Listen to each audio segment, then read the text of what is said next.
It's an interconference battle between two teams from the South as the New Orleans Saints head to Houston to take on the Texans. Saints are coming off a shutout win over the Patriots last week, while the Texans dropped the game to Atlanta and will look to get back to 500. These two teams play contrasting styles, and the Saints will play a slower, low-scoring game, while the Texans offense will try and take control with C.J. Stroud and the passing game. So who has the edge in this matchup?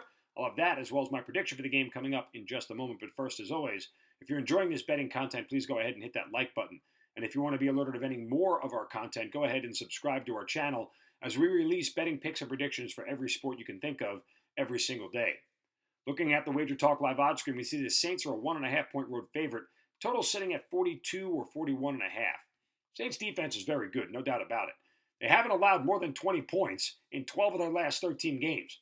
They hold opponents to under 200 yards passing, and they average just 91 rushing yards per game allowed. The Texans were held to 313 yards last week by a Falcons defense that's also very good, but it's not as good as the Saints.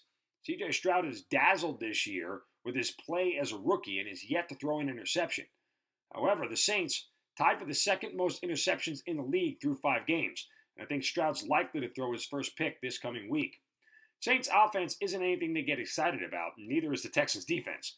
They gave up 447 yards last week and allowed Desmond Ridder to throw for 300 yards for the first time in his NFL career. Now, Derek Carr has to take care of the football. If he does that, it'll allow the Saints to control the game. Giving Stroud and the Texans offense extra opportunities and short fields will be a recipe for disaster for New Orleans. Carr hasn't thrown for more than 200 yards in any of his last 3 games, but he's avoided the turnover bug, and that'll be key in this game. Saints are 10th in the NFL in time of possession. If they can get the run game going, it'll work to their advantage. The 2 games where they scored at least 20 points this year, they were able to rush for at least 130 yards.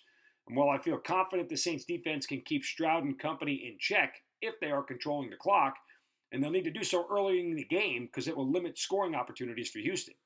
Now, the Saints offensive line struggles to pass block as well. They've allowed the 4th most sacks in the NFL through 5 weeks, which is part of the reason for Carr's poor play. For the second straight week, Stroud will face a high-caliber defense. He's completed less than 58% of his passes in each of his last 2 games.